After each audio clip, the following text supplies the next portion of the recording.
Welcome to In the Spotlight. I'm Shirley Lin, and I'm at the Canmeng International, and I'm with the founder of Canmeng International, Chu Ping. So I feel so honored to meet you in person and get to talk to you, get to know you better. So now I'm thinking, because I don't even know how to introduce you, you're doing so many things. You have so many titles, you wear so many hats. But I know of a book that you wrote, which translates into business maker, day maker, and ripple maker. Yes. Well, there's no and in between. But anyway, I think I know what a business maker is. I'm not sure what day maker is, and I think I know what ripple maker is, but so which one do you want to start talking first? Well, sure. This is it's by destiny that finally we got to meet each other, and we have a chance to encounter for a few other situations. Yep. But actually, I didn't invent this word day maker. It's one of my best friends 30 years ago. It's called David Wagner, and he shared this concept of the day maker, and I just immediately feel like this is exactly what we've been doing. During that time, what I did is we call random kindness. Random kindness and senseless act of love. Okay, it's very interesting movement during that time. It's a different movement in different period.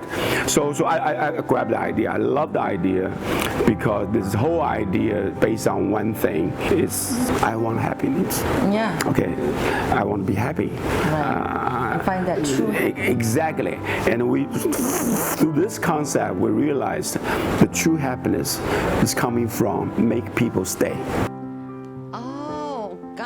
And I thought it was like daydreaming, but anyway, I can make people's day. Day maker, man, will make your day, yes, right? Yes. There's an old movie, Clint Eastwood, remember? And they have big gun and aim at the bad guy, Yeah. Go ahead, make my day. That means don't move. If you move, I'll be happy to kill you, right? But from this old story movie segment that eventually it developed to that make people stay. Oh, I see. So basically that's what means is another very important concept behind a day maker, or called day making, is intentional effort. Intentional effort. I'm hunting for opportunity to make people's day. So I love this idea. Nothing will happen without intentional effort. Okay. 因为我们中国人 we Chinese always like to say karma, right?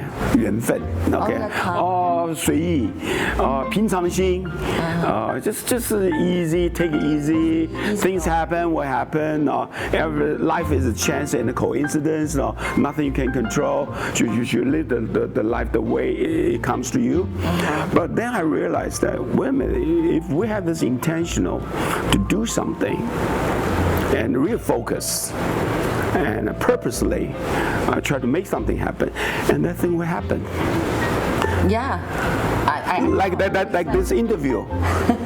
You read with me, I remember you, let's just do it. But without your intentional effort, we would be still chance encountering in the street and say, I meant to interview you, but I never got a chance, blah, blah, blah. Nothing will happen. Right. So there's a deep meaning behind the day maker. There's no true altruism per se. Okay. We always want to feel good about ourselves. Yeah. That's why helping people, right? Right. But we should reverse that. So I'm seeking to live a happy life, and I decide my goal in this life is to not helping people, make people day. Okay. It's a little bit subtle different. It's like giving them an opportunity.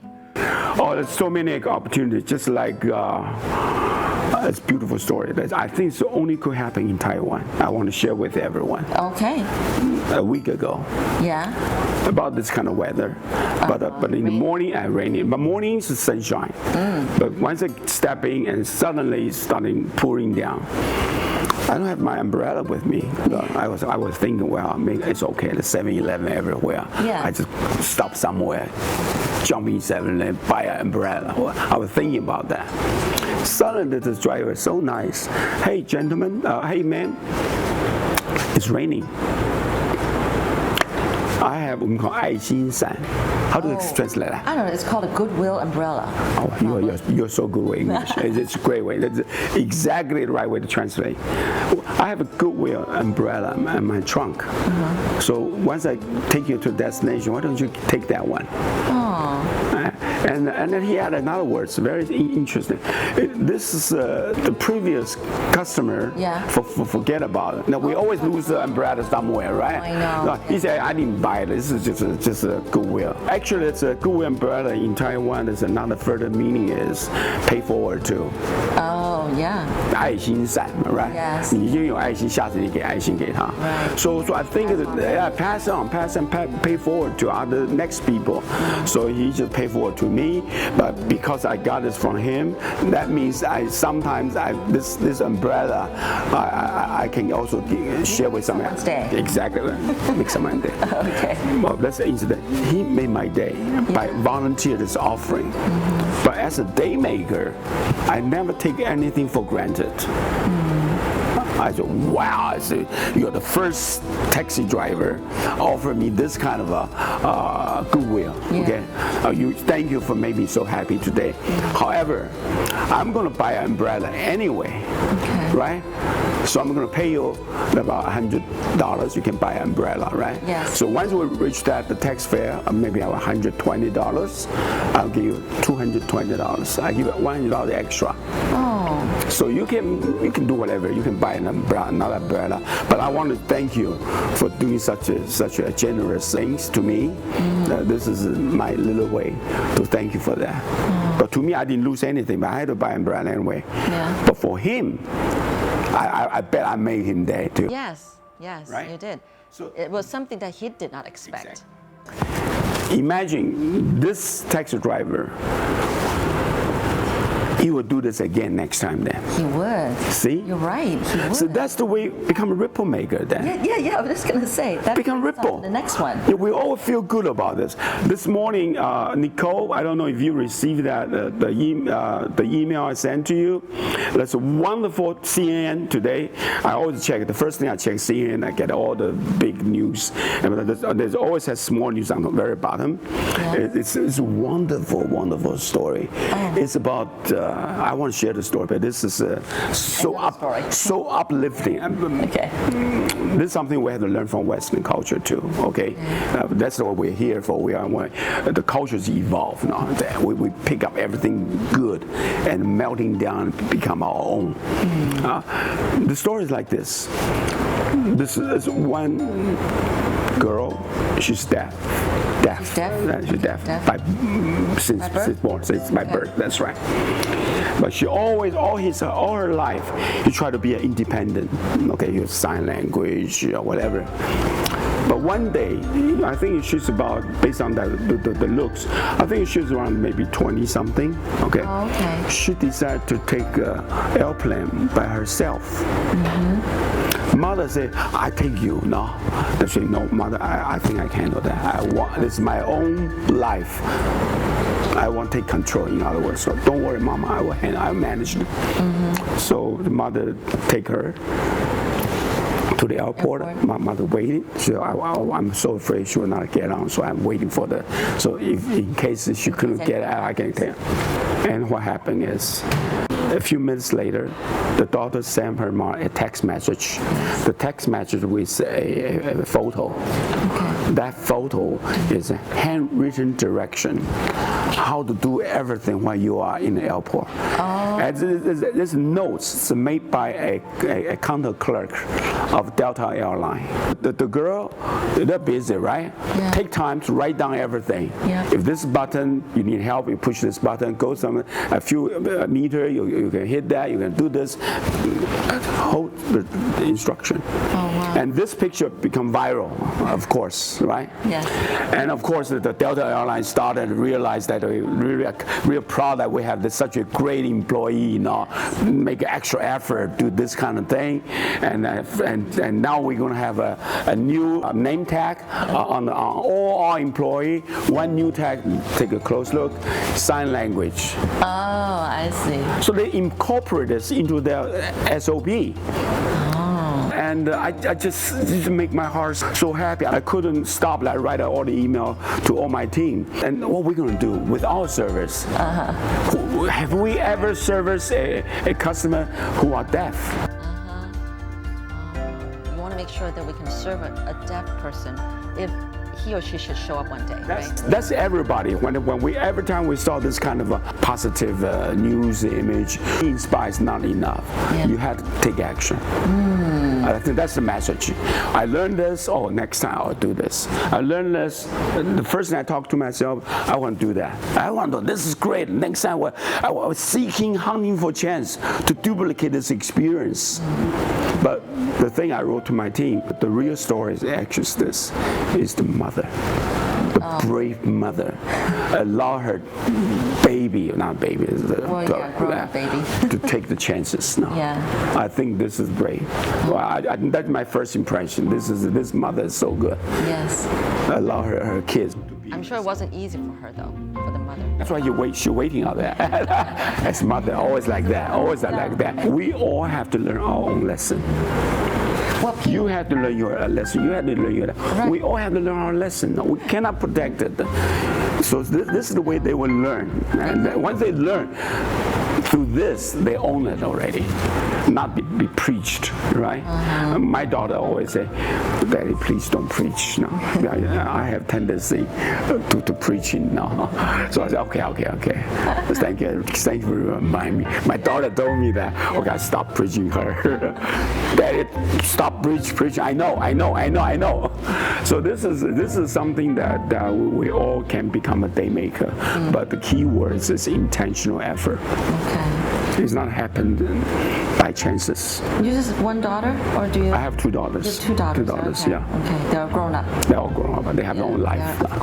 They make their own decision. Flew away. I told them, this is your life, it's not my life now, so don't worry about that. Now you actually started off though with Aveda, Yes. which is more like a beauty care spa. Yes. Why did you do that in the first place? Because of course now you're doing a whole lot more and way different from that. But for those people who don't know you, how did that get started? How much time you have?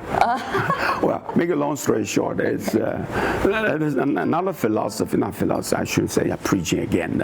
Another thing I learned, is we should embrace the discontinuity. Embrace discontinuity. Yeah. Okay. Or replace the fear of unknown with curiosity. Something like that. Okay. There's so many uncertain things, so many ambiguity, so many unknown. The best thing we can do is face it and act on it. So for my story is my father got a cancer, so my generation normally my whole life is become American. My generation, we just go in the United States, stay there. But during that time, Taiwan has nothing. We don't have any economy during that time. I left Taiwan around 1974. I thought my life is in the United States, which is true. I'm married, I got kids, I got real good work.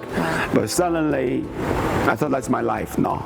And I retire, and then maybe coming back to Taiwan, whatever. My age about 38, my father got sick, so I decided to take a leave, coming back, take care of my dad because it's cancer and also terminal.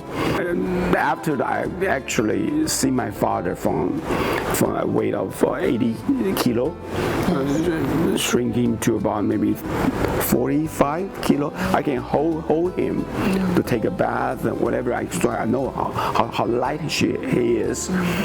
It changed my life. I thought, wow, the life is too short. I'm very lucky. I'm on the treadmill all my life. Treadmill. Yeah. I just keep walking. Everything's happened. Very smooth. I never have it.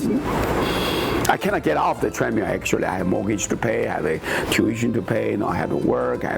So suddenly I realized that this is time I should step off the treadmill because my father's death. So I take 1 year off, leave all our saving. You were still a student then? No. Yes? Take 1 year. Still a student then? No. Make a long story short, yes, I was still a student. But actually, I quit my job. My ex-life or my real profession is a pharmacist. Working as a pharmacist in the United States for about 12 or 13 years. Right. And I decided again to change. I can imagine I'll be work this for the rest of my life. So I want to become a dentist. So I applied dental school. I study, go through all those application process. You got ambition. This is not ambitious. Find another career, another path in your life, and a stable life. As dentists, you don't have to worry that much. You just open your practice, have a patient, you take care of them. So I just changed the pace of my life. I changed the way that I live my life. So I decided to go to school, become a student. Finished the first school, my dental school. My father got sick, so I take a leave. I see. 休学 the teeth. Leave of absence in the school, so I have a choice then, right? You're a student, so I decided to take another year off, so see what I want to do. And during that time, make a long story short, I met someone. He asked me to help to find a distributor in Taiwan. And since I'm from Taiwan, so I don't know anyone in Taiwan, but my mother still lived there, so I have to come back to Taiwan. So I said, I can help you on that. So I come back to Taiwan, I find my friends and ask them if they anyone want to do it. But what they propose is very short term. It's just a transaction model. I don't think this is the right way to do it. So we decide to start myself. I become a distributor.